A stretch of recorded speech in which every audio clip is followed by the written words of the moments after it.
Hi friends, ഇന്നത്തെ പുതിയ വീഡിയോയിലേക്ക് എല്ലാവർക്കും സ്വാഗതം. എനിക്കിന്നൊരു 7:45 ജോലിക്ക് പോകണം കേട്ടോ. അപ്പോൾ ഇന്ന് ഇച്ചിരി നേരത്തെ പോകേണ്ടത് തന്നെ ഞാൻ തലേദിവസം കുറച്ച് കാര്യങ്ങളൊക്കെ ചെയ്തു വെച്ചിട്ടുണ്ട്. അപ്പോൾ തലേദിവസം ചെയ്തു വെച്ചേക്കുന്ന കാര്യങ്ങളും പിന്നെ ഇന്നത്തെ ഇത്തിരി തിരക്കുള്ള ദിവസം കൂടിയാണ്. അപ്പോൾ ഇന്നതിൻ്റെ ഇടയ്ക്ക് നമുക്കുള്ള സമയം അങ്ങനെ കണ്ടെത്താമെന്നുള്ളതൊക്കെയുണ്ട് ഞാൻ ഇന്നത്തെ വീഡിയോയിൽ കാണിച്ചേക്കുന്നത്. ഇതിപ്പോൾ വെള്ളിയാഴ്ച രാവിലെ ഒരു 5 മണിയായപ്പോഴേക്കും ഞാൻ എഴുന്നേറ്റ് വന്നിട്ടുണ്ട് കേട്ടോ. ഞാൻ തലേദിവസം തന്നെ ഇന്ന് ദോശയും തക്കാളി ചമ്മന്തി ഉണ്ടാക്കാമെന്നിട്ട് കരുതി. അപ്പോൾ ഞാൻ തക്കാളിയും സവാളയൊക്കെ അരിഞ്ഞ് വെച്ചിട്ടുണ്ടായിരുന്നു. അപ്പോൾ ഞാൻ കടുക് പൊട്ടിച്ചിട്ട് ഞാൻ അതൊന്ന് വഴറ്റാനിടാണ്. അപ്പോൾ അത് വഴണ്ട് വന്ന നേരം കൊണ്ട് ഞാൻ അവിടെ കുറച്ച് ചുവന്നുള്ളിയും പച്ചമുളകും ഇഞ്ചിയൊക്കെ നന്നാക്കി എടുക്കാം കേട്ടോ അവിടെ. പിന്നെ മീൻകറി വയ്ക്കാമെന്ന് വിചാരിച്ചിട്ടുണ്ട്. അപ്പോൾ തലേദിവസം ഞാൻ മീനൊക്കെ നന്നാക്കി ഫ്രിഡ്ജിൽ വെച്ചിട്ടുണ്ട്. ഒരു 5:10 കഴിഞ്ഞപ്പോഴേക്കും മോനെ എഴുന്നേറ്റ് വന്നിട്ടുണ്ട്. അപ്പോൾ അവനൊരു 5:30 കഴിയുമ്പോഴേക്കും അവനും ട്യൂഷന് വേണം. മോളി സമയത്ത് നല്ല ഉറക്കാട്ടോ. അപ്പോൾ അവളൊരു 5:30 അലാറം വെച്ചിട്ടുണ്ട്. ഇനിയിപ്പോൾ അവൾ തന്നെ എഴുന്നേറ്റോളും. ഞാനപ്പോൾ സവാളയും തക്കാളിയൊക്കെ ഒന്ന് വഴണ്ട് വന്നപ്പോഴേക്കും ഞാൻ പോയി ഡ്രസ്സ് മാറി വന്നു കേട്ടോ. അപ്പോൾ ഇന്ന് തുടങ്ങി ഒന്ന് നടക്കാൻ പോകാമെന്ന് കരുതിയാണ്. കുറേ നാളായിട്ടൊരു മുടക്കി വെച്ചേക്കുന്ന ഒരു ചീരാണ്. അപ്പോൾ നമ്മുടെ വീട്ടിൽ നിന്ന് ജസ്റ്റ് ഒരു 3 മിനിറ്റ് നടക്കുമ്പോഴേക്കും കാണുന്ന ഒരു കപ്പേള കേട്ടോ. അത് ഒരു 5:30 ആയപ്പോഴേക്കും ഞാൻ വീട്ടിൽ നിന്ന് ഇറങ്ങിയിട്ടുണ്ട് കേട്ടോ. പിന്നെ നമുക്ക് വേണ്ടി രാവിലെ കുറച്ച് സമയം മാറ്റി വയ്ക്കുന്നത് എന്തായാലും നല്ലതാണ്. ഒരു 30 വയസ്സ് കഴിഞ്ഞ് നമ്മൾ നമ്മുടെ ആരോഗ്യമൊക്കെ സൂക്ഷിക്കണമെന്ന് പറഞ്ഞില്ലേ. രാവിലെ മഴയൊക്കെ കഴിഞ്ഞിട്ട് ചെറിയൊരു മഞ്ഞ മൂടി മാറ്റിയിട്ടാണ് കിടക്കണത്. അപ്പോൾ രാവിലെ സത്യം പറഞ്ഞാൽ ഞാൻ നടക്കാറുണ്ട്. എനിക്കുള്ളിലൊരു ചെറിയ പേടിയുണ്ട്, മഴ പെയ്യുമെന്ന്. കാരണം ചെന്നിട്ട് വേണം വീട്ടിൽ ഇനിയും കാര്യങ്ങളുണ്ട്. പക്ഷേ രണ്ടും കൽപ്പിച്ച് അങ്ങോട്ട് ഇറങ്ങിയതാട്ടോ. വലിയ കുഴപ്പമൊന്നും ഉണ്ടായില്ല. അത്യാവശ്യം ചെറിയ കോട ഉള്ളത് കൊണ്ട് തന്നെ നടക്കാൻ നല്ല സുഖം. മഴയൊക്കെ കഴിഞ്ഞിട്ട് ഒരു ചെറിയ തണുത്ത കാറ്റൊക്കെ ആയിട്ട്. പിന്നെ ഞങ്ങൾ നടക്കണമെന്ന് പറഞ്ഞൊരു പാടത്തിൻ്റെ സൈഡാട്ടോ. അപ്പോൾ അത് പ്രത്യേകിച്ച് നമുക്കറിയാമല്ലോ, നേരം വെളുത്ത് വരുമ്പോൾ ഉള്ള അന്തരീക്ഷം നിറച്ച് കിളികളുടെ ശബ്ദമൊക്കെ പടം കേൾക്കാൻ നല്ല രസമാട്ടോ അത്. പിന്നെ നടക്കുമ്പോൾ തന്നെ നമുക്ക് കാണാം ഒരുപാട് ആൾക്കാർ നടക്കണുണ്ട് കേട്ടോ. അപ്പോൾ കുറേ അപ്പച്ചന്മാരാണെങ്കിലും അമ്മച്ചിമാരാണെങ്കിലും അപ്പോൾ അവരൊന്നും ഡ്രസ്സൊന്നും നോക്കണില്ല കേട്ടോ. വീട്ടിലിടുന്ന നൈറ്റിയൊക്കെ ഇട്ടുകൊണ്ടാണെങ്കിലും അവരൊക്കെ നടക്കുന്നുണ്ട്. ഇപ്പോൾ അവരൊക്കെ അവരുടെ ആരോഗ്യത്തെക്കുറിച്ചൊക്കെ ചിന്തിക്കുന്നുണ്ട്. നല്ല അമ്പലത്തിലെ പാട്ടും പള്ളിയിലെ പാട്ടൊക്കെ കേട്ട് പോകാൻ നല്ലിട്ട് തന്നെ പ്രത്യേക ഒരു രസം കേട്ടോ. ഇങ്ങനെ നടന്നുകൊണ്ട് വരുമ്പോൾ നമുക്ക് വീട്ടിലെ കാര്യങ്ങൾ ചെയ്യാനായിട്ട് വല്ലാത്തൊരു സ്പീഡായിരിക്കും കേട്ടോ. മനസ്സിന് വല്ലാത്തൊരു പോസിറ്റീവ് എനർജി ആയിരിക്കും എന്നുള്ളതാണ്. ഇന്നിപ്പോൾ ഞാൻ കുറച്ച് ദിവസം കഴിഞ്ഞ് ഇറങ്ങണത് കൊണ്ട് തന്നെ ഞാനൊന്നും ഒരുപാട് ദൂരം നടന്നില്ല കേട്ടോ. 6 മണി കഴിഞ്ഞപ്പോഴേക്കും ഞാൻ തിരിച്ച് കയറിയിട്ടൊന്നു. ഞാൻ വരുമ്പോൾ മോൾ അവിടെ ഇരുന്ന് പഠിക്കുന്നു കേട്ടോ. പിന്നെ ഞാൻ ഡ്രസ്സൊക്കെ ചേഞ്ച് വന്നിട്ട് ഇത്തിരി ചായക്ക് വെള്ളം അടുപ്പത്ത് വെച്ചിട്ടുണ്ട് കേട്ടോ. പിന്നെ തക്കാളിയൊക്കെ വാട്ടി വെച്ചതൊന്ന് ചൂടാറിയിട്ടുണ്ടായിരുന്നു. അപ്പോൾ ഞാൻ ആ ഗ്യാപ്പിൽ അതൊന്നും ഒന്ന് അരച്ചെടുക്കുകയാണ്. അത് കഴിഞ്ഞ് ഞാൻ ഇത്തിരി തേങ്ങ തലേദിവസം ഞാൻ തിരികെ വെച്ചായിരുന്നു. ഇന്ന് മാങ്ങയും മീനും കൂടി പാലൊഴിഞ്ഞ് വെക്കാമെന്ന് കരുതിയിരിക്കണേ. അപ്പോൾ ഇങ്ങനത്തെ കുറച്ച് കാര്യങ്ങളൊക്കെ തലേദിവസം ചെയ്ത് വെക്കുകയാണെങ്കിൽ നല്ലതാട്ടോ. അപ്പോൾ ഞാൻ ആ ചായക്ക് വെള്ളം വെച്ചിട്ടുണ്ടായിരുന്നല്ലോ. അപ്പോൾ അതിനകത്ത് ആ ചൂടുവെള്ളം ഒഴിച്ച് തന്നെ ആ തേങ്ങ ഒന്ന് അരച്ചെടുക്കാം കേട്ടോ. ഫ്രിഡ്ജിൽ വെച്ച് തേങ്ങയൊക്കെ ആകുമ്പോൾ നമ്മൾ ഇത്തിരി ചൂടുവെള്ളം ഒഴിച്ച് അരക്കുകയാണെങ്കിൽ നല്ലോണം പാല് കിട്ടാൻ നല്ലതാട്ടോ. എന്നിട്ട് ബാക്കിയുള്ള വെള്ളത്തിലേക്ക് കേട്ടോ ഞാൻ പഞ്ചസാര ഇടുന്നത്. ഇനിയാണ് ഞാൻ ചായക്ക് എടുക്കാൻ പോകുന്നത്. പണ്ടൊക്കെ നമ്മുടെ വീടുകളിൽ വിറകടുപ്പിലുള്ള അരിയൊക്കെ വയ്ക്കുന്നത്. അപ്പോൾ ആ സമയത്തായിരിക്കും അവർ ചായക്ക് വെള്ളം കൊടുക്കുന്നതും പിന്നെ ചൂടുവെള്ളം തിളപ്പിക്കുന്നതും പിന്നെ ചോറ് തിളപ്പിക്കുമ്പോൾ അതിനകത്തേക്കായിരിക്കും മുട്ടയിട്ട് വയ്ക്കുന്നത്. അങ്ങനെയാണ് അവർ അവരുടെ ജോലികളൊക്കെ പെട്ടെന്ന് നടത്തിക്കൊണ്ടിരുന്നത്. അതുപോലെ നമ്മൾ തന്നെ ഗ്യാസിൻ്റെ അടുത്ത് ചെയ്യുകയാണെങ്കിൽ എല്ലാം അടുപ്പിച്ച് വയ്ക്കുക. ഒരെണ്ണം ഉണ്ടാക്കി കഴിയുമ്പോൾ അടുത്ത് തന്നെ നമ്മൾ അടുപ്പത്തേക്ക് കയറാവുന്ന രീതിയിൽ എല്ലാം റെഡിയാക്കി വയ്ക്കുക. അപ്പോൾ നമുക്ക് കിച്ചണിലെ പരിപാടികളും പെട്ടെന്ന് ഇവിടെ നിന്ന് തീർക്കാൻ പറ്റും. അപ്പോൾ ഈ സമയമായിരിക്കും ചായ ആയപ്പോൾ മോക്ക് ഞാൻ കൊണ്ടുപോയി ചായ കൊടുക്കാനുണ്ടോ. അപ്പോൾ അവിടെ നിന്ന് പഠിച്ചുകൊണ്ടിരിക്കുകയായിരുന്നു. അത് കഴിഞ്ഞ് വന്നിട്ട് മാങ്ങയും മീനും കൂടി ഇന്ന് കറി വയ്ക്കാമെന്ന് പറഞ്ഞില്ല. അപ്പോൾ ഞാൻ മീൻ നല്ല നന്നാക്കി ഫ്രിഡ്ജിൽ ഇരിപ്പുണ്ടായിരുന്നു. അപ്പോൾ അതൊന്ന് വെള്ളം ഒഴിച്ച് വയ്ക്കുന്നുണ്ട്. പിന്നെ മാങ്ങയും നന്നാക്കി എടുത്തിട്ട് പലരും പല രീതിയിലായിട്ടാണ് വയ്ക്കുന്നത്. ചിലർ മാങ്ങയിട്ട് തിളച്ചിട്ടായിരിക്കും മീനിടുന്നത്. ഞാനിപ്പോൾ മാങ്ങയും മീനും കൂടെയൊക്കെ ഒരുമിച്ചിട്ടാണ് വയ്ക്കുന്നത്. ഇത് കഴിഞ്ഞ ദിവസം അനിയൻ തോട്ടിൽ പിടിക്കാൻ പോയപ്പോൾ അവൻ അവിടെ നിന്ന് കൊണ്ടുവന്ന കേട്ടോ. ബ്രാലാണ്. അപ്പോൾ അനിയത്തിയാണ് പറഞ്ഞത് പാലൊഴിഞ്ഞ് വയ്ക്കാൻ നല്ലതാണ്. അപ്പോൾ ഞാൻ രണ്ടാം പാല് പിഴിഞ്ഞപ്പോൾ ഇച്ചിരി കുറവായിരുന്നു. അപ്പോൾ ഞാൻ അതിനകത്തേക്ക് ഇത്തിരി 1-ാം പാലും കൂടി ഒഴിച്ച് മിക്സ് ചെയ്തിട്ടാണ് അടപ്പത്ത് വയ്ക്കുന്നത്. പാൽ ഒഴിഞ്ഞ് കറിനോട് മോക്ക് വലിയ പ്രിയമല്ല കേട്ടോ. അപ്പോൾ ഞാൻ കുറച്ച് ഇന്നലെ തന്നെ നന്നാക്കിയപ്പോൾ തന്നെ ഉപ്പും മുളകും തേച്ച് വറക്കാനായിട്ട് ഫ്രിഡ്ജിൽ വെച്ചിട്ടുണ്ട് കേട്ടോ. അതിനിപ്പോൾ ഊണ് കഴിക്കുന്നതിന് മുമ്പ് എടുത്ത് വറുത്താൽ മതിയല്ലോ എന്ന് കരുതിയിരുന്നു. പിന്നെ തലേദിവസം തന്നെ ഞാൻ ചീരയും നന്നാക്കി വെച്ചിട്ടുണ്ടായിരുന്നു കേട്ടോ. ഞാൻ ഇപ്പോൾ ചീഞ്ഞിട്ട് അടുപ്പത്ത് വെച്ചിട്ട് ഇപ്പുറത്തെ അടുപ്പിൽ ചീരയും വളർത്താനായിട്ട് വെച്ചിട്ടുണ്ട് കേട്ടോ. ചോറാണെങ്കിൽ ഞാൻ ഇന്നലെ വെച്ചിട്ടുണ്ടായിരുന്നു. അപ്പോൾ അതൊന്ന് തിളപ്പിച്ച് ഊറ്റി കഴിഞ്ഞാൽ ചോറിൻ്റെ പരിപാടിയായി. ഇപ്പോൾ ഒരടുപ്പത്ത് മീൻകറിയുണ്ട്, ഒരടുപ്പത്ത് ചീര വളർത്തിയതുകൊണ്ട് ഒരടുപ്പത്ത് ചോറുണ്ട്. അപ്പോൾ ഇത് മൂന്നും കൂടി രാവിലത്തെ ഏകദേശം പരിപാടികളൊക്കെ തീരും കേട്ടോ. ഇനിയിപ്പോൾ കുറച്ച് ദോശയും കൂടി ചുട്ടെടുത്ത് കഴിഞ്ഞാൽ രാവിലത്തെ പരിപാടികൾ കഴിഞ്ഞു കേട്ടോ. ജോലിക്ക് പോകുന്നവർക്കാണെങ്കിലും അതുപോലെ നമുക്ക് പെട്ടെന്ന് എന്തെങ്കിലും അത്യാവശ്യങ്ങളൊക്കെ വരാണെങ്കിൽ തലേദിവസം നമ്മൾ അറിയുകയാണെന്നുണ്ടെങ്കിൽ ഇങ്ങനെ കുഞ്ഞു കാര്യങ്ങളൊക്കെ തലേദിവസം ചെയ്ത് വെക്കുകയാണെങ്കിൽ നല്ലതാട്ടോ. തേങ്ങ ഇരണ്ടി വയ്ക്കുക, അതേപോലെ കറിക്കൊക്കെ കട്ട് ചെയ്ത് വയ്ക്കുക.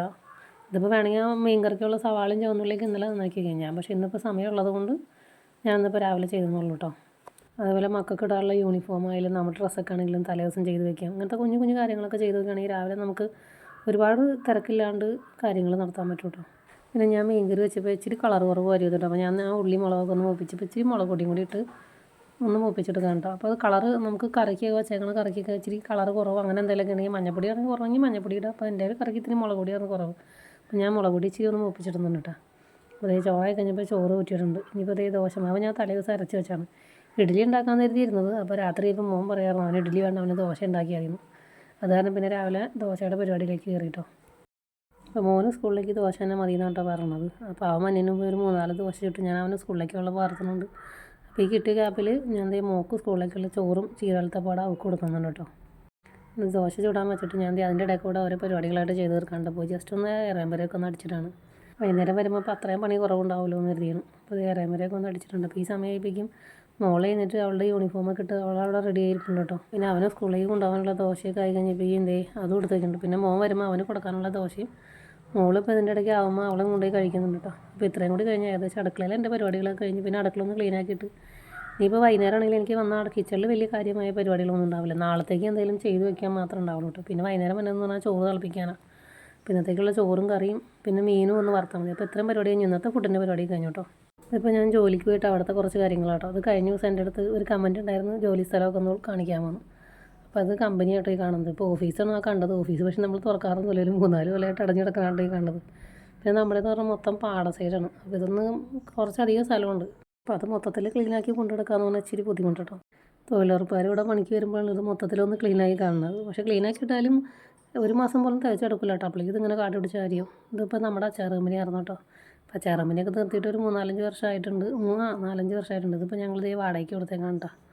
അപ്പോൾ അവരവിടുത്തെ ഭായിമാർ പണിയുന്നത്. അപ്പോൾ ഞാൻ ജസ്റ്റ് ഒന്ന് അങ്ങോട്ട് കയറി ഒന്ന് വീഡിയോ എടുത്താണ്. പിന്നെ ഈ സൈഡിലിരിക്കുന്നത് ഇപ്പോൾ നമ്മുടെ അച്ചാർ കമ്പനിയുടെ പഴയ അവശേഷിപ്പുകൾ 3-4 ഇത് ഇരിക്കുന്നതാണ് അവിടെ. ഒരു രൂപയുടെ അച്ചാറിൻ്റെ പാക്കറ്റ് ഉണ്ടല്ലോ, അതൊക്കെ ബാലൻസ് ഇരിക്കുന്നതാണ് അവിടെ. ചേട്ടനുണ്ടായിരുന്ന സമയത്ത് ഈ കമ്പനി തന്നെ 10-50 ആളിക്കുള്ളിൽ വർക്കും കാര്യങ്ങളൊക്കെ ഉണ്ടായിരുന്ന സ്ഥാപനമായിട്ട് ഇപ്പോൾ അത് ഈ കോലത്തിലൊക്കെ ആയി. ഇതിന് പിന്നെ ഞാൻ നടത്തുന്ന കമ്പനി എന്ന് പറഞ്ഞില്ല, ഇതാണ് നമ്മുടെ ചാക്ക് കമ്പനി. മെയിനായിട്ട് നമുക്ക് തന്നെ തന്നെ കമ്പനി ഇതാട്ടോ. അപ്പോൾ ഇതെന്ന് പറഞ്ഞാൽ സപ്ലൈകോയിലേക്ക് നമ്മൾ ചാക്ക് പ്രിൻ്റ് ചെയ്ത് കൊടുക്കണം എന്നുള്ളതാണ് എൻ്റെ മെയിൻ പരിപാടി. ആദ്യമൊക്കെ നമ്മൾ ഡയറക്റ്റ് ആയിരുന്നു, നമുക്കിവിടെ സ്റ്റിച്ചിങ്ങും കട്ടിങ്ങും എല്ലാം ഉണ്ടായിരുന്നു. ഇപ്പോൾ നമുക്കെന്ന് പറഞ്ഞാൽ ഇത് കലക്കട്ടയിൽ നിന്ന് ചാക്കായിട്ട് ഇവിടെ വരാം, നമുക്കിവിടെ പ്രിൻറ്റിങ് മാത്രമേ ഉള്ളൂ. ഇതിപ്പോൾ നമുക്ക് വെറുതെ ജോബ് വർക്കിംഗ് ആണ്. ഇത് നമ്മളല്ല മെയിനായിട്ട് ചെയ്യുന്നത്, നമുക്ക് വേറൊരു പാർട്ടി സബ് തന്നേക്കണതാണ്. അപ്പോൾ അവരിവിടെ ലോഡ് ഇറക്കി തരും, അവർ പറയണ മില്ലിലേക്ക് നമ്മളിത് പ്രിൻറ്റ് ചെയ്ത് കൊടുക്കും. അത്രേ ഉള്ളൂ ഇപ്പോൾ നമ്മുടെ പരിപാടി. ഇപ്പോൾ ഇവിടെ പ്രിൻറ്റിങ്ങും എല്ലാം ഞങ്ങൾ 3 പേരും തന്നെയായിട്ട് എല്ലാം ചെയ്യണത്. പിന്നെ പുറത്തുനിന്ന് ഇപ്പോൾ നമുക്ക് അങ്ങനെ ഒരാളെ വയ്ക്കാമെന്നൊരു സിറ്റുവേഷൻ ഇപ്പോൾ ഇല്ല, കാരണം അതിനുള്ള സ്ഥിരം പണിയൊന്നും ഇല്ല. അപ്പോൾ നമുക്ക് നടത്താവുന്ന കാര്യങ്ങളുള്ളൂ. അപ്പോൾ അതിന് ഒരാളെ വയ്ക്കുന്നതിന് പകരം ഞാനവിടെ കയറിയാണ് പ്രിൻറ്റ് ചെയ്യും. അപ്പോൾ ഇത്രേ ഉള്ളൂ ഞങ്ങളുടെ കമ്പനിയിലെ കാര്യങ്ങളൊക്കെ കേട്ടോ. പിന്നെ നമ്മുടെ സ്വയം സ്ഥാപനമാകുമ്പോൾ നമുക്ക് നമ്മുടെ ഇഷ്ടത്തിന് പോയാൽ മതി, അങ്ങനത്തെ കുറേ വശങ്ങളും കാര്യങ്ങളൊക്കെ ഉണ്ട്. അപ്പോൾ ഈ കഴിഞ്ഞ ലോഡൊക്കെ കയറ്റിക്കൊണ്ടിരിക്കുകയാണ് കേട്ടോ. ഇതിപ്പോൾ ഞാൻ ജസ്റ്റ് ഒന്ന് പറമ്പിലേക്ക് ഇറങ്ങിയത്. ഞാൻ നമ്മുടെ ജാതി തൈ ഉണ്ടെന്ന് പറഞ്ഞില്ലേ, ഇത് കാട്ടുജാതി കേട്ടോ. ഇതൊക്കെ ബഡ് ചെയ്ത് വെച്ചേക്കുന്ന തൈകളാണ്. നമുക്ക് അത്യാവശ്യം നല്ലോണം കായ ഉണ്ടാവണം കേട്ടോ. ചെറുതാണെന്ന് പറഞ്ഞിട്ട് കാര്യമില്ല, നല്ലോണം കായ ഉണ്ടാവും. ഇറിഞ്ഞിൽ പിടിച്ചു വിട്ട് ചില ഇല കാണാൻ പറ്റാത്ത രീതിയിൽ കായ ഉണ്ടാവും കേട്ടോ. പിന്നെ ഞാനിപ്പോൾ ഇതുമ്മ വലിയ വളപ്രയോഗമൊന്നും നടത്താറില്ല കേട്ടോ. മൊത്തം കാട് പിടിച്ച് കിടക്കണത്, കിട്ടണത് എന്തെങ്കിലും കായ്കൾ എടുക്കാമെന്നാണ് എൻ്റെ മെയിൻ പരിപാടി. ഇതിപ്പോൾ കുറച്ച് സ്ഥലത്ത് ഇപ്പം ഞാനല്ലട്ടോ ബായി നട്ടേക്കണതാണ്, പച്ചമുളക് നട്ടേക്കുന്ന കേട്ടോ. അപ്പോൾ കുറച്ച് സ്ഥലമൊക്കെ അവരിങ്ങനെ മെനയാക്കി എടുത്തിട്ട് നട്ടും. അപ്പോൾ അവർ നടും, പച്ചമുളക് കഴിക്കുമ്പോൾ അതെനിക്ക് കൊടുന്നു തരും അങ്ങനെ. ഇതിപ്പോൾ ഒരു സ്ഥലത്ത് പടവലം നട്ടിട്ട് അത് ബായിക്ക് അറിയാൻ വേണം അതിൽ ഈ സമയത്തൊക്കെ നടന്നിരുന്നത്. നട്ടിട്ട് അത്ര നല്ല മഴക്കാലമായിരുന്നു, അപ്പോൾ നന്നായി വന്നില്ല. അപ്പോൾ അതിൻ്റെ കുറച്ച് അവശേഷിപ്പാണ് കാണുന്നത്. പിന്നെ എൻ്റെ കയ്യിൽ കണ്ടത് ഞാനിപ്പോൾ പറഞ്ഞില്ല, മഷിയാണ് എൻ്റെ കൈമ കണ്ടത്. ഇതിപ്പോൾ നമ്മളവിടെ സൈഡിൽ തന്നെ നട്ടേക്കണം കുറച്ച് ഇഞ്ചിയും കാര്യങ്ങളൊക്കെ ആയിട്ട് കാണുന്നത്.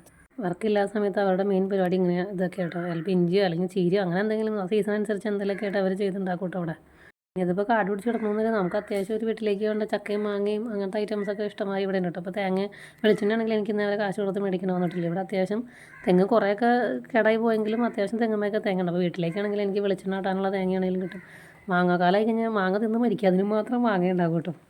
പിന്നെ ഇതൊന്നും ഞാൻ ഉണ്ടാക്കിയതല്ല, ഇതൊക്കെ എൻ്റെ ഹസ്ബൻഡ് മേടിച്ചുണ്ടാക്കി. അവൻ തന്നെ പാടായിരുന്നു, അവനതൊക്കെ മേടിച്ചുണ്ടാക്കി ലെവൽ ചെയ്ത് ഈ കോലത്തിലാക്കി വെച്ചേക്കുന്നത് കേട്ടോ. അപ്പോൾ ഇന്നത്തെ വീഡിയോ ഇത്രയൊക്കെ ഉള്ളൂ. വീഡിയോ ഇഷ്ടപ്പെട്ട എല്ലാവരും ലൈക്ക് ചെയ്ത് സപ്പോർട്ട് ചെയ്യണം കേട്ടോ.